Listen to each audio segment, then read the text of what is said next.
সিনেমার শুরুতে আমাদেরকে দ্বিতীয় বিশ্বযুদ্ধ শেষ সেই সময়ের এক ঘটনা দেখানো হয়। আমাদেরকে শোনানো হয় ফিনল্যান্ড ছেড়ে নাজি সেনারা চলে যাচ্ছে। তবে তারা চলে যাওয়ার সময় ফিনল্যান্ডের কোনো নাগরিককে রাস্তায় দেখতে পেলে তাকে মেরে ফেলছে অথবা তাদের সাথে বন্দি করে নিয়ে যাচ্ছে। এরপরে দৃশ্যে আমাদেরকে ফিনল্যান্ডের এক বৃদ্ধ নাগরিককে দেখানো হয়। সিসু নামক এই বৃদ্ধ মাটি খনন করে স্বর্ণের খোঁজ করে। হঠাৎ সে মাটি খনন করে এক জায়গায় স্বর্ণের খোঁজ পায়। সে চিন্তা করে এই জায়গায় অবশ্যই অনেক স্বর্ণ রয়েছে, তাই সে সেই জায়গায় মাটি খনন করতে শুরু করে। মাটি খনন করার সময় সে দেখতে পায় আকাশের মধ্যে নাজি সেনাদের কিছু যুদ্ধ বিমান উড়ে যাচ্ছে। সে সেই যুদ্ধ বিমানগুলোকে পরোয়া না করে মাটি খননের কাজ চালিয়ে যায়। শেষ পর্যন্ত সে প্রচুর পরিমাণে স্বর্ণের সন্ধান পেয়ে যায়। এতগুলো স্বর্ণ একসাথে দেখে সে খুশিতে পাগল হয়ে যায়। সে সমস্ত স্বর্ণ একত্রিত করে ক্যাম্পের মধ্যে সারা রাত সেগুলো পাহারা দেয়।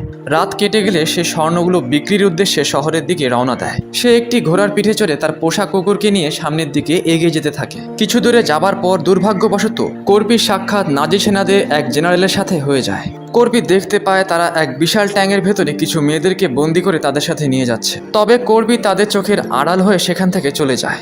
জেনারেলের সাথে থাকা এক আর্মি কর্পিকে স্নাইপারের সাহায্যে শুট করে মেরে ফেলতে চায়, কিন্তু জেনারেল তাকে বাধা দেয়। জেনারেল বলে সে কিছু দূর গিয়ে এমনিতেই মারা যাবে, কারণ পেছন দিক থেকে তাদের আর্মিদের আরও একটি সেনা সামনের দিকে এগিয়ে আসছে। আমরা কর্পিকে দেখতে পাই যে তার ঘোড়ার পিঠে চড়ে যাবার সময় কিছু মৃত লাশকে ঝুলিয়ে রাখা অবস্থায় দেখতে পায়। কর্পি সেই মৃতদেহগুলোকে দেখে তেমন গুরুত্ব দেয় না, কারণ বিশ্বযুদ্ধ চলার সময় সে নিজেও অনেক শত্রুদের হত্যা করেছে।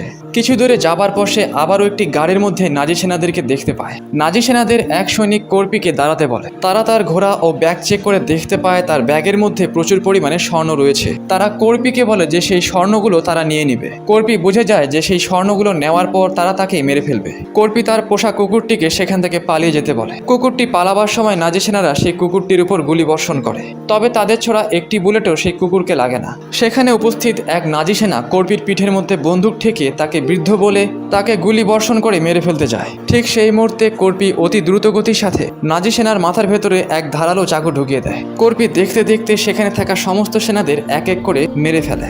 কর্পি ও সেই সেনাদের মধ্যে যুদ্ধ চলাকালে একাধিক গুলি বর্ষণ শুরু হয়। একাধিক গুলির আওয়াজ সামনে থেকে নাজি সেনাদের জেনারেল শুনতে পায়।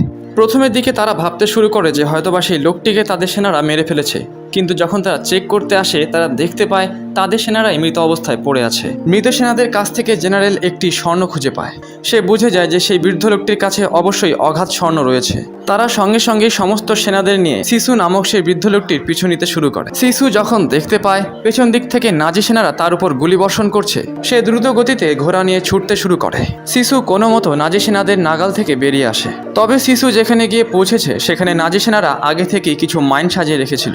তাই তার ঘোড়ার পা যখন নাজি সেনাদের মাইনের উপর পড়ে, ঘোড়াটির পা সেখানে ব্লাস্ট হয়ে যায় আর সিসু সেখানে কোথাও ছিটকে পড়ে। সিসু তার মৃত ঘোড়ার পাশে পড়ে থাকা স্বর্ণগুলো ব্যাগে ভরতে শুরু করে। স্বর্ণগুলো ব্যাগে ভরা শেষ পর্যায়ে যখন জেনারেল সিসুর উপর গুলি বর্ষণের আদেশ দেয়, ঠিক সেই মুহূর্তে সিসু তার হাতে একটি পাথর নিয়ে মাইনের উপর নিক্ষেপ করে।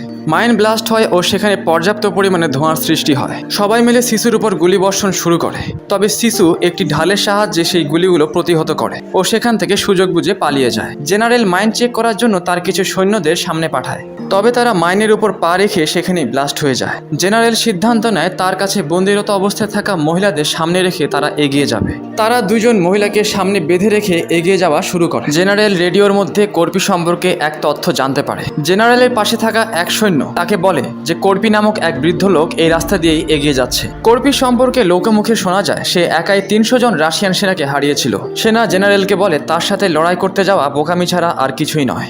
এত কিছু জানার পরেও জেনারেল স্বর্ণের লোভে তার পিছু নেওয়া চালিয়ে যায়। এদিকে আমরা আহত অবস্থায় থাকা কর্পিকে দেখতে পাই যে একটি ধ্বংস হওয়া গাড়ির পিছনে এসে আশ্রয় নেয়। আমরা তার পালিয়ে যাওয়া কুকুরকেও দেখতে পাই যে দূর থেকে তাকে অনুসরণ করছিল। কর্পি কিছুক্ষণের জন্য ঘুমিয়ে যায়। সে ঘুম থেকে উঠে দেখতে পায় নাজি সেনারা সেখানে চলে এসেছে।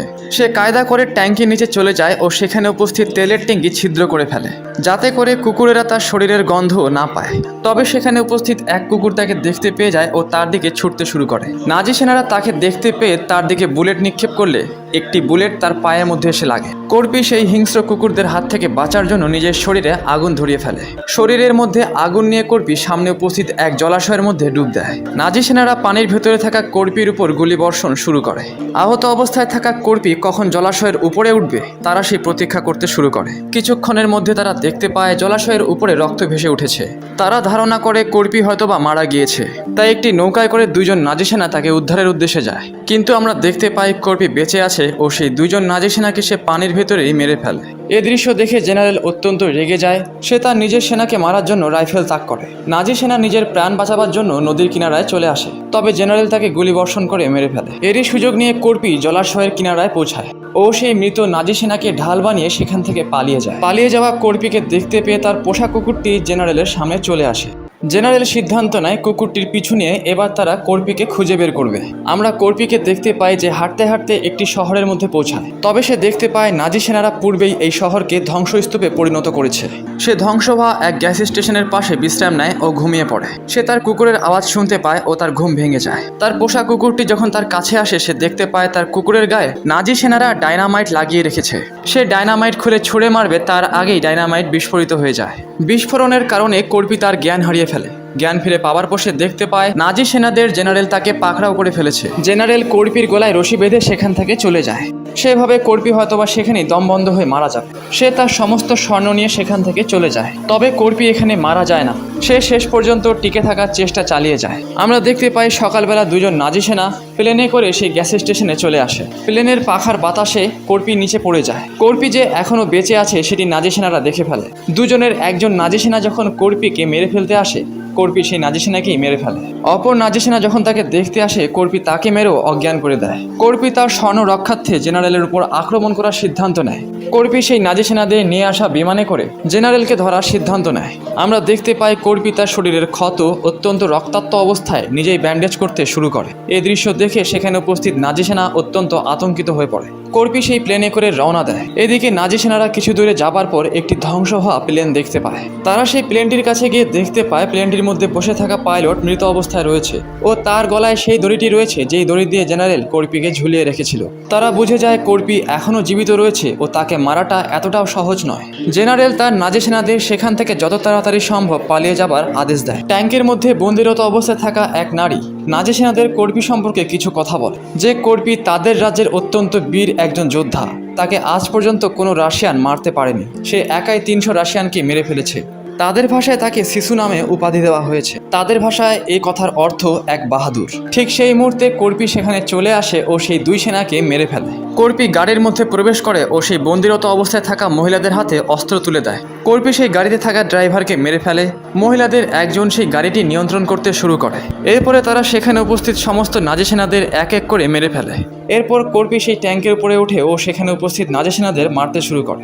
এক নাজি সেনা বন্দুক হাতে ট্যাঙ্ক থেকে বের হয়ে আসে। সে কর্পির ওপর গুলি বর্ষণ শুরু করে। কর্পি তাকে পেছন থেকে পাকড়াও করে ও ট্যাঙ্ক থেকে ফেলে দেয়। ট্যাঙ্কের ভেতরে জেনারেল ও একজন চালক থেকে যায়। কর্পি যখন সেই সেনাকে মেরে ফেলবে ঠিক সেই মুহূর্তে সেখানে দুজন নাজি সেনা চলে আসে ও তার উপর গুলি বর্ষণ শুরু করে। তবে তারা যখন কর্পির কাছে আসে তারা কর্পিকে দেখে ভয় পেয়ে সেখান থেকে পালিয়ে যায়। কর্পি নাজি সেনাদের রেখে যাওয়া একটি বাইক নিয়ে জেনারেলের পিছু নেওয়া শুরু করে। এদিকে আমরা দেখতে পাই সেই আহত অবস্থায় পড়ে থাকা নাজি সেনাকে, যাকে বন্দি অবস্থা থেকে রেহাই পাওয়া সেই নারীরা এসে মেরে ফেলে। এদিকে জেনারেল সেখান থেকে পালিয়ে যাওয়ার জন্য এক পাইলটের কাছে এসে পৌঁছায়। পাইলট জেনারেলকে বলে প্লেনে শুধুমাত্র একজন যাত্রী চড়তে পারবে।